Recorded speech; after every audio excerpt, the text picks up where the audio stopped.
सबरी माता बोली के ही विधि आस्तुति करो तुम्हारी, के ही विधि आस्तुति करो तुम्हारी। अधम जाति में जन्मति भारी, अधम जाति में जन्मति भारी। अधम के अधम अधम आति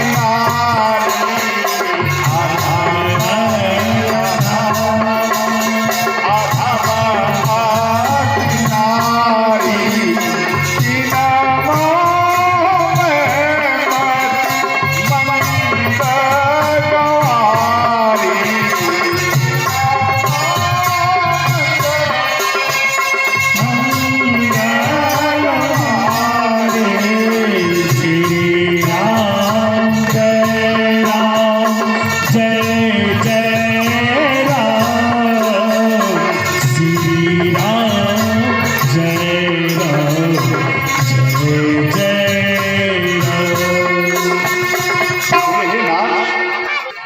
मैं किस प्रकार से आपका स्तुति करूं है नाथ, क्योंकि मेरे अंदर में वो ज्ञान नहीं है, मैं किस प्रकार से आपका स्तुति करूं।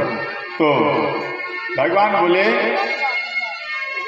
माता सबरी, आप केवल स्तुति शब्द बोल दोगे ना तो ये स्तुति हमारा हो जाएगा। बोले नाथ, हम तो गवारी हैं और मंदमती नीच जाति का हूं। हे नाथ, मैं किस प्रकार से मैं आपका स्तुति करूं, हमें स्तुति करना भी नहीं आता। तो सबरी माता बोली कि हे प्रभु, आप ऐसा कीजिए, जितना वर्ड है क ख और आ इत्यादि जितना है, ये सब आपका दिन रात स्तुति करते हैं, इसलिए स्तुति में जो इसमें अंक लगे वो सब आप सेटिंग कर लीजिए और मेरा स्तुति को आप स्वीकार कर लीजिए। समझ गए? जो अक्षर लगता है आप अपना सेट कर लो, हमारा स्तुति आप स्वीकार कर लो। देखो, पढ़ने की आवश्यकता नहीं है, केवल भाव की आवश्यकता है। और भगवान श्री राम बोले, कहो रघुपति सुन भामनी बाता, मानव एक भक्ति करता। श्री राम जय राम जय जय राम, श्री राम जय जय राम। श्री राम बोले कि माता, मैं कोई नाता नहीं रखता हूँ किसी से नहीं, मैं केवल एक ही नाता रखता हूँ, वो क्या? भक्ति का, दूसरा कुछ नहीं। और माता सुनो, आपके अंदर में 9 प्रकार का भक्ति विराजमान है। अब देखो, कई व्यक्ति सोचेंगे जी ये मूर्ख हैं और नीच जाति का है, और इनके अंदर में 9 प्रकार का भक्ति कैसे होगा भाई? हम तो मंच पर विराजमान होते हैं, बड़े बड़े महफिल में बैठते हैं, बड़े बड़े मंच पर बैठते हैं, बड़े बड़े संतों के बीच बैठते हैं, तो हमारे पास 9 प्रकार की भक्ति होनी चाहिए। हाँ, कई व्यक्तियों का सोच होगा भाई इसे तो चौपाई पढ़ने नहीं आता है और ये 9 प्रकार का भक्ति कैसे प्राप्त कर लेगा। कई व्यक्तियों का ऐसा सोच होता है, किंतु देखो, चौपाई याद कर लेने से भक्ति नहीं होता है, रामायण का पाठ कर लिए उससे भक्ति नहीं होता है, रामायण के अंदर में घुस करके निकल जाओ तभी वो भक्ति होता है। समझ गए? रामायण के अंदर में घुस जाओ और जो भोजन मिल रहा है मीठे मीठे उसको पा जाओ, तभी आपको भक्ति मिल सकता है। सबरी माता क्या की?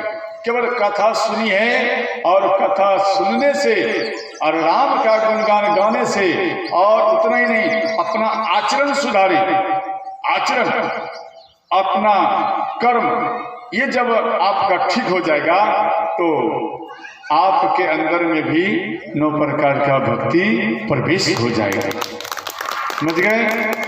चाहे आप भगवान शिव का भक्ति करो या चाहे माता पिता का करो। अब कोई व्यक्ति सोचेंगे भाई माता पिता का भक्ति करने से क्या भगवान मिलता है? देखो मिलता है। अब कैसे मिलता है? इसमें एक पंडित का कथा आया है। वो अपने माता पिता को नहलाए भोजन पवाए अर्थात सेवा कर रहे थे। तो इधर पंडित ये अपने पिता को स्नान करा रहे थे और इनका मातृ पितृ भक्ति को देख करके भगवान आकर पीछे खड़े हो गए और बोले पंडित देखो मैं तुझे दर्शन देने के लिए आया हूं, तू मेरा दर्शन कर। तो सज्जनों पंडित ने क्या कहा? पंडित ने बोले देखो मैं अपने माता पिता का भी सेवा कर रहा हूं, कुछ देर ठहरो और पहले सेवा करने दो, उसके बाद हम आपका दर्शन करेंगे। मुख भी नहीं घुमाए, मुख को घुमा।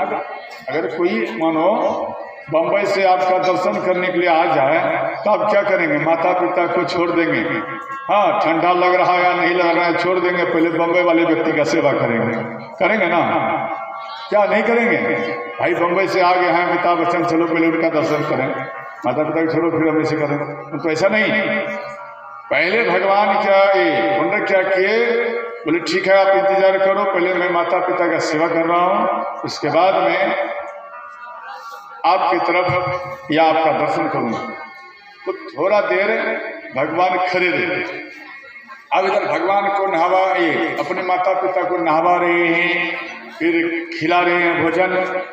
तो उस समय थोड़ा विलम्ब हुआ तो भगवान बोले देखो हमारा चरण दुखने लगा है खड़ा रहते रहते, इसलिए आप एक काम करो, आप जल्द से मेरा दर्शन करो और फिर हम चले जाएंगे।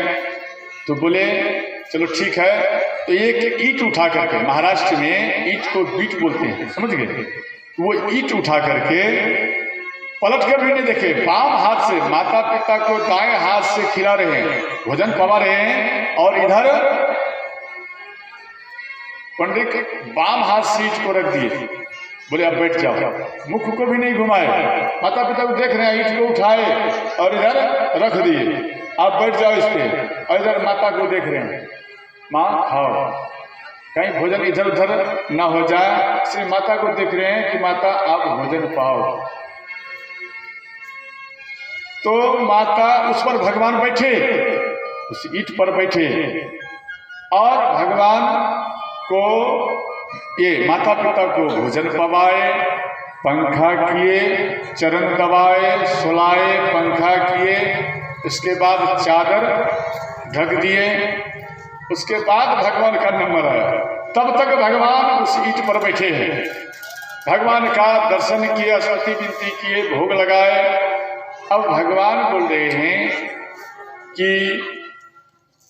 देख आज मैं तेरे मातृ और पितृ भक्ति को देख करके हम तो सोचे थे कि तुरंत हम तुझे दर्शन दे करके पूरा हम चले जाएंगे, परंतु तेरा मातृ पितृ भक्ति को देख करके अब हमारे अंदर में परिवर्तन हो गया है।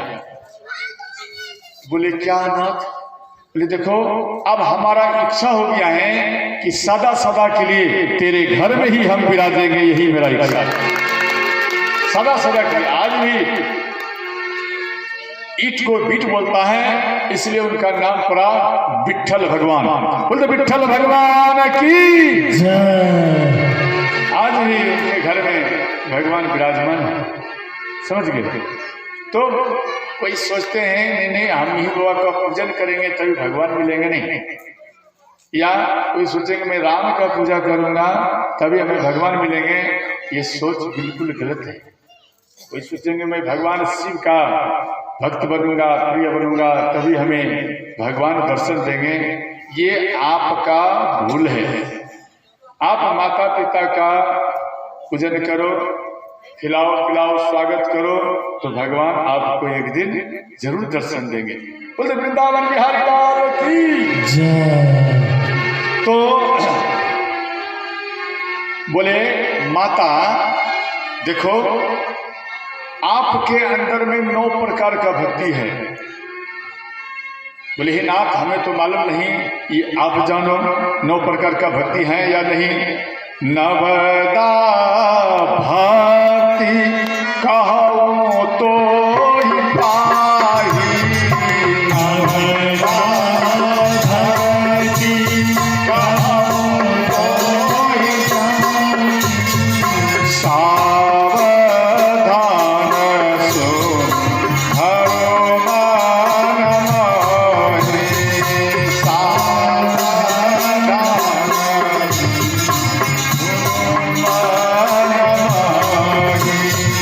श्री राम जय राम जय जय राम, श्री राम जय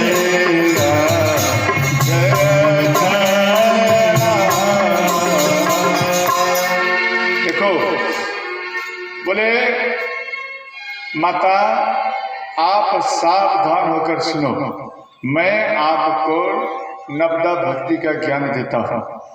बोले माता सबरी की हे नाथ मेरा सौभाग्य है जो आपके मुखार वृंद से हमें नवदा भक्ति सुनने को प्राप्त हो जाए।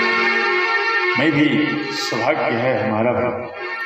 तो बोले प्रथम भक्ति संतन कर संगा, दूसरी रति मम कथा प्रसंगा। ध्यान देना, कह रहे हैं प्रथम भक्ति संतन कर संगा, दूसरी रति मम कथा प्रसंगा। संतन कर संगा कहते हैं संतन के संग लाग रे तेरी अच्छी बनेगी। संतन के संग लाग रे आप भी गाओ, मेरे कान पर आवाज रही। संतन के संग लाग रे तेरी बिगड़ी बनेगी। संतन के संग लाग रे तेरी अच्छी बनेगी। जितनी अच्छी बनेगी तेरी बिगड़ी बनेगी। अच्छी बनेगी तेरी बिगड़ी बनेगी।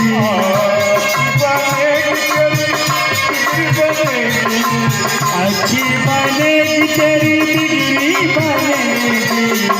तो संतन क्या है? आप सब संत हैं और सब संग लगे हैं, इसलिए आप सबका अच्छा ही कार्य होगा। संतन के संग लागे तेरी संतन के संग लाग रे तेरी अच्छी बनेगी।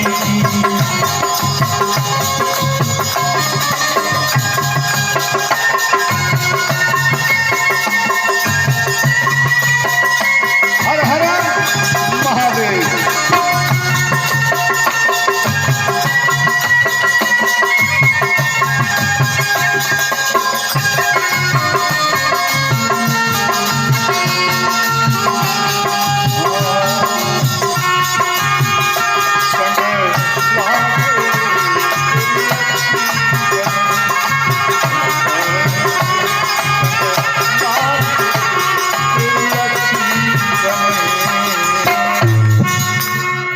क्या बनेगी? अच्छी बनेगी तेरी बिगड़ी बनेगी। समझ गए?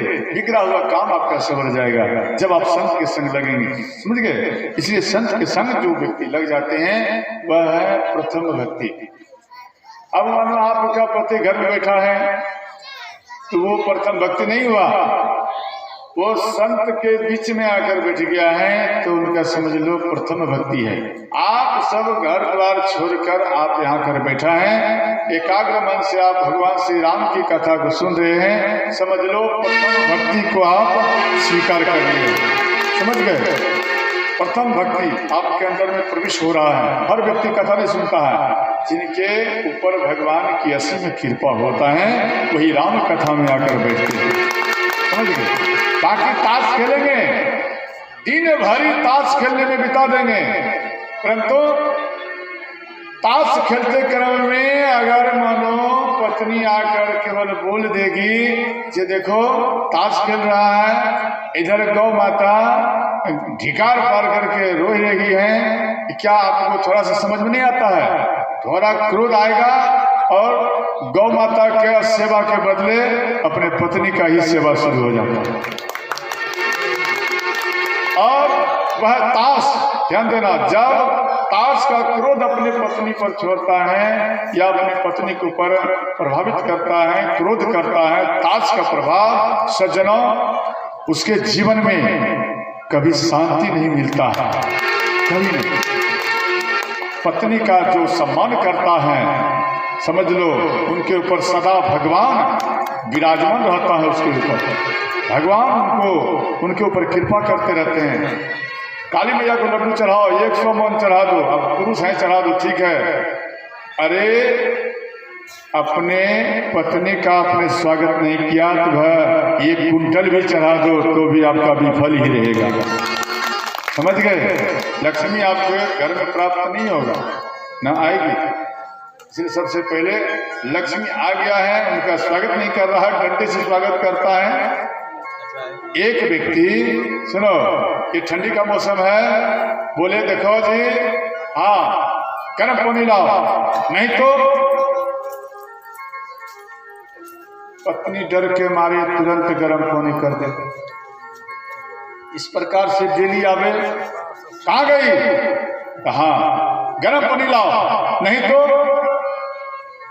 अब यह परेशान हो गई भाई, बार बार ये इस प्रकार से कहते हैं, क्या करें। एक संत के पास आए और बोले बाबा हमारे पतिदेव सदा हमारे ऊपर क्रोधित ही होते हैं। तो बोले ऋषिवर बोले पुत्री क्या क्या कहते हैं आपके पति? बोले हमारे पति कहते हैं, वो बोले कि हे मुनिवर हमको कहते हैं कि गर्म पानी करो नहीं तो, इस प्रकार कहते हैं बार बार, किधर से भी आता है, गर्म पानी करो नहीं तो, गर्म पानी करो नहीं तो। इसका मैं क्या उत्तर दूं? तो ये गुरुदेव बोले देखो मैं तुम्हें एक मंत्र बताता हूं। गुरुदेव उनको मंत्र बता दिया, समझ गए। अब वो आई, पतिदेव आए और इधर एक डंडा तैयार किए, डंडा तैयार किए, पतिदेव आए, अरे कहाँ गई, गरम पानी करो नहीं तो। डंडा खड़ा कर दिए, समझे ना, डंडा पीटने वाला खड़ा कर दिए। अगर हम गरम पानी नहीं करेंगे तो, जैसे ही डंडा देखे बोले हम ठंडे पानी से नहा लेंगे, हम ठंडे पानी से नहा लेंगे। बोले जब ठंडे पानी से नहाओगे, डेली नाटक क्या था, न ऐसे कह रहे थे, समझ गए। किस प्रकार से उत्तर देना है माता जी, समझ गए।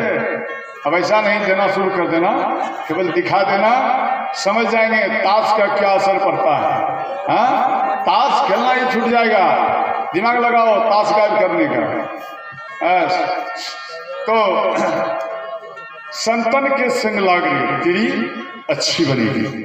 जब ताश छोड़कर आप संत के बीच में बैठेंगे तो आपका आचरण अच्छा हो जाएगा, बिगड़ा हुआ काम सुधर जाएगा, मन में जो विपरीत कार्य चल रहा है, विपरीत शब्द चल रहा है, वह सब मिट जाएगा और आपका मन सरल हो जाएगा, भक्त वत्सल हो जाएगा, समझ गए। अब दूसरी रति मम कथा प्रसंगा, फिर आप कथा में बैठोगे, ये दूसरा भक्ति है, समझ गए ना, दूसरा भक्ति। और गुरुपद पंकज सेवा तीसरी भक्ति अमान, चौथी भक्ति मम गुणगण करई कपट तजिगान। गुरु सेवा, जैसे मिहिर बाबा के जितने भी शिष्य हैं वो क्या करते हैं, गुरु का सेवा। संत का सेवा। मानो आपके गांव में कोई संत हैं, ठीक है, तो आपके गांव में कोई संत हैं, जैसे मिही बाबा के जितने भी माताएं भक्त हैं वो सब संत हैं, उनका दर्शन करो तो प्रसन्न रहो, तुरंत दर्शन करके उनका प्रसन्न रहो, चरण छुओ। आपके गांव में प्रकाश बाबा हैं, उनका भी दर्शन करो, प्रसन्न रहो। तो इस प्रकार से जब करते हैं तो तीसरा भक्ति होता है, समझ गए। अब चौथा है कपट छोड़कर मेरा गुणगान करना। जो व्यक्ति कपट को छोड़ देता है, छल को छोड़ देता है और वह भगवान का गुणगान करते हैं तो चौथा भक्ति माना गया है, समझ गए। और छल प्रपंच नहीं रखना है, तब तो जो भक्ति था वो भी चला जाएगा, समझ गए। अब पंचम भक्ति है विश्वास के साथ मंत्र जाप करना। आपको जो गुरु महाराज दिए, जैसे ओम नमः शिवाय, ओम राम रमाय नमः, ओम माता पिताय नमः, ये जितना मंत्र है। अब देखो ओम नमः शिवाय का क्या अर्थ है, क्यों ओम नमः शिवाय दिए।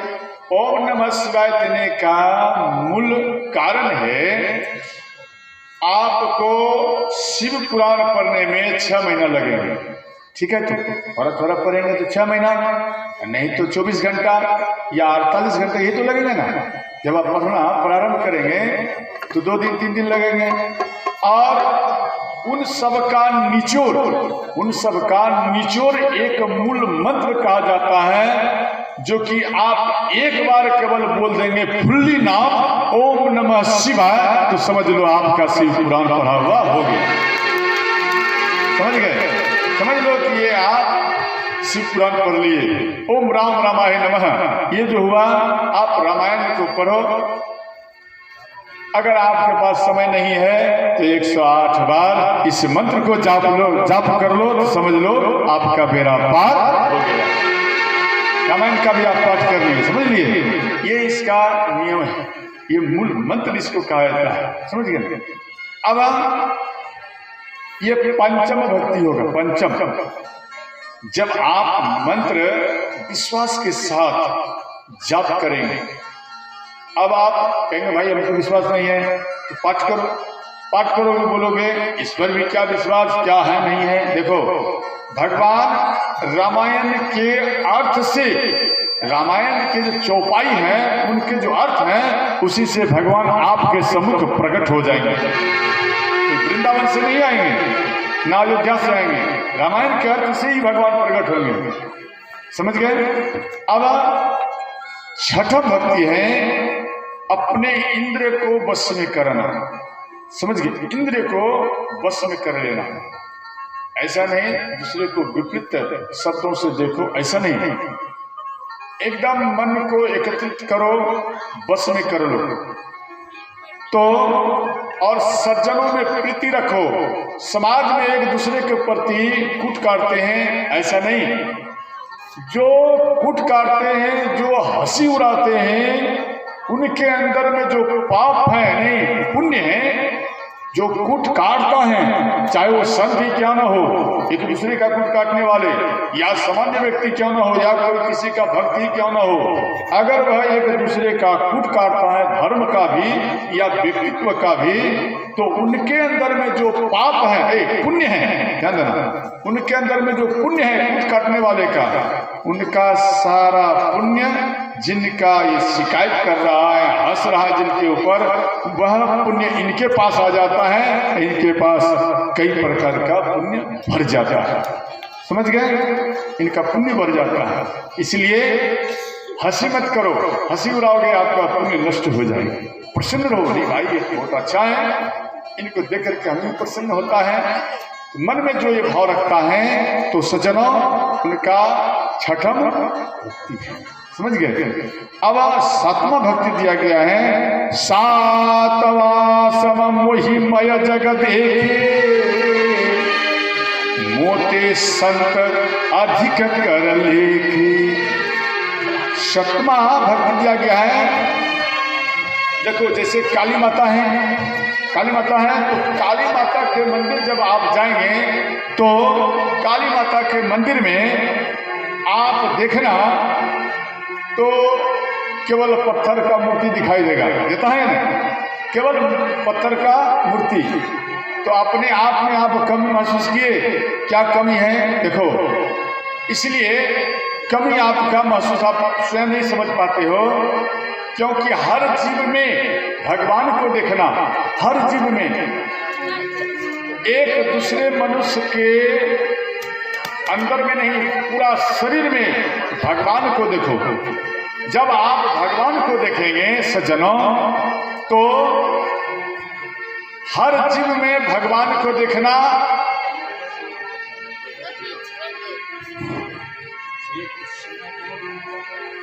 हे कृष्ण गोविंद हरे मुरारी, हे नाथ नारायण वासुदेवा।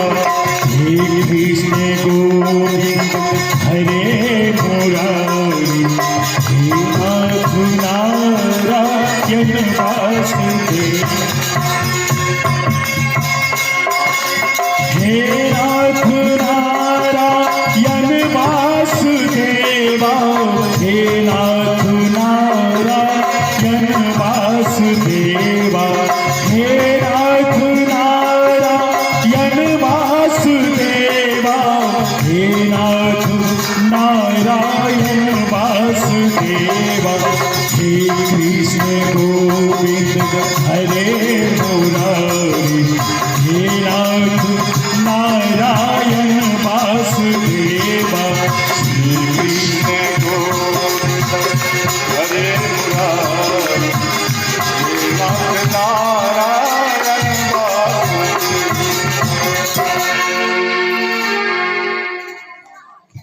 बोल वृंदावन बिहारी लाल की जय। सतमा भक्ति दिया गया है, सतमा भक्ति के बारे में। ये पूरा जगत समझ रहे ना, सब में राम को देखना या सब में काली मैया को देखना। तो जो व्यक्ति सब में काली माता का या प्रभु श्री राम का दर्शन नहीं होता है, वह जब मंदिर जाता है तो वहां पर भगवान का भी मूर्ति पत्थर ही दिखाई देता है। समझ गए? और जो हर जीव में भगवान को देखता है, तो हर जीव में देखने के कारण जब वह मंदिर जाता है तो मंदिर में भी भगवान मुस्कुराता हुआ ही दिखाई देता है। समझ गए? ये सतमा भक्ति है। और संत को अधिक कर देखो, सत्वा में दिया गया है पूरा जगत में राम को देखना और उसमें से अधिक संत को देखना। पूरा जगत में राम को देखना, ये भी ठीक। फिर गोस्वामी जी लिखे हैं, मोते संत अधिक कर लेखे। मोते मतलब मुझसे ज्यादा संत में राम को देखो। समझ गए ना? संत में राम को देखना, जब आप देखेंगे तो सतमा भक्ति आपके अंदर में प्रवेश हो जाएगा। समझ गए? और आठवां दिया है, आपके पास जो धन है, ध्यान देना, आपके पास जो धन है उसमें संतोष रखना। एक व्यक्ति थे, उनके ऊपर भगवान से प्रसन्न हो गए। तो भगवान से प्रसन्न हो गए, बोले तुम्हें क्या चाहिए? बोले हे नाथ, हमें धन चाहिए, हमें घर चाहिए। बोले देखो, घर तो आपको मिलेगा, परंतु आप तो अगर मानो एक महल आपका इच्छा होगा कि हम एक महल हमें चाहिए, तो पड़ोसी को 2 महल हो जाएगा, ऐसे बन जाएगा। क्या पड़ोसी को 2 महल होगा? तो वह क्या के भक्त वत्सल थे। बोले कोई बात नहीं, 2 मंजिल हो जाए तो और अच्छा है, मेरा पड़ोसी को तो 2 मंजिल होगा, ये तो कम से कम पूछते हुए आएगा ये 2 मंजिल चारों साइड है और बीच में वही मेरा छोटा सा 1 मंजिल वाला घर है, कम से कम ये तो कहेगा ना। तो भगवान का याद किए और तुरंत वह घर आए। घर को अपनी पत्नी को सारा बात बताए तो पत्नी बोली, हे नाथ आपने क्या मांगा? तो सारा बात बताए तो पत्नी प्रसन्न हो गई। बोले, हे नाथ आप ऐसा करो, एक मंजिल पहले निर्माण करो, एक मंजिल चाहिए, रहने को बहुत कष्ट हो रहा है। तो भगवान शिव के चरण का याद किए तो तुरंत उनका एक मंजिल बन गया। और जैसे ही मंजिल बना रातों रात तो पड़ोसी का 2 मंजिल बन गया। अब पड़ोसी सोच रहे, भाई हम 2 मंजिल पर सोया है, ये तो मेरा घर है। वो सभी प्रसन्न, पूरा मोहल्ला ऐसा हो गया। अब फिर वो जो 2 मंजिल हैं, देखो मेरी मैया, अगर किसी का उसका घर है, समझ गए ना, उसको देख के हंसना नहीं चाहिए। मानो किसी का वस्त्र फटा हुआ है, नहीं पुर रहा है, तो उनको देख करके हंसना नहीं चाहिए, समझ गए। अब उनके ऊपर हंसी करने लगे, समझ गए ना। तो वह उसका कोई मायने नहीं रखे, हंस रहा है। तो फिर बोले कि हमारे घर के सामने एक गाड़ी आ जाए 4 चक्का, तो दूसरे के घर में 2 गाड़ी आ गई। तो पड़ोसी इनके ऊपर हंसने लगे, पूरा परिवार। जब यह परेशान हो गए तो भगवान शिव को याद किए, बोले, हे नाथ मेरे घर के ठीक सामने, उससे पहले बोले कि हे नाथ मेरा एक हाथ गायब हो जाए, समझ गए। तो पड़ोसी का दोनों हाथ गायब, समझ गए। फिर बोले, हे नाथ मेरा एक आंख खत्म हो जाए, पड़ोसी का दोनों आंख फाइनल।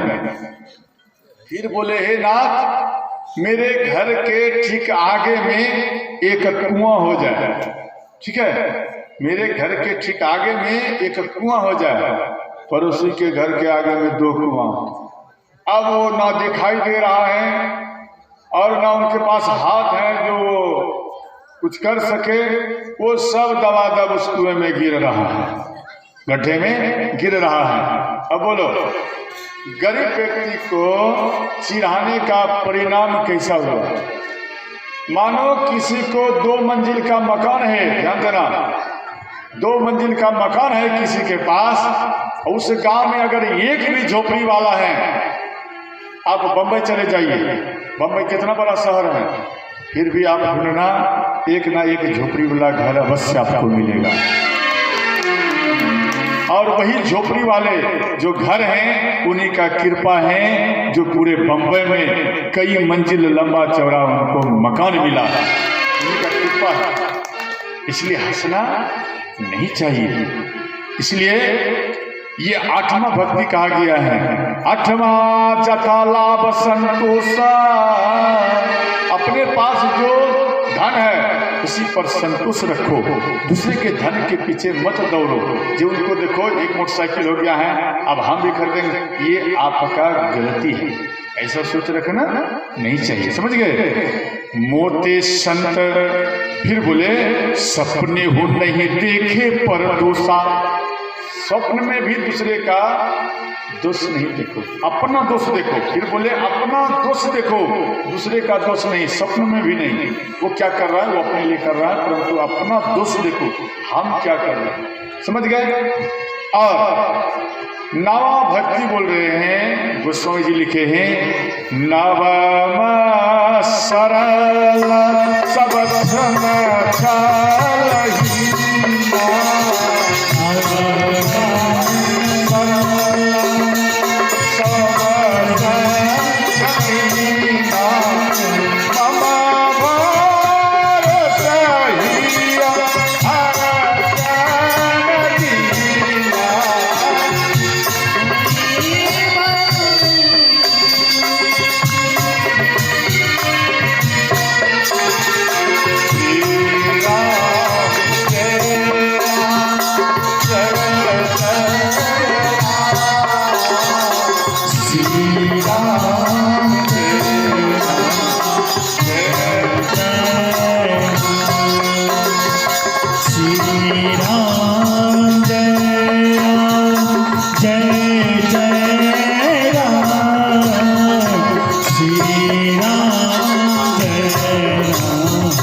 इस प्रकार भगवान श्री राम प्रसन्न चित्त होकर के माता सबरी को नवा भक्ति सुनाई। समझ गए? नवदा भक्ति। माता सबरी प्रसन्न हो गई और माता सबरी प्रसन्न चित्त होकर के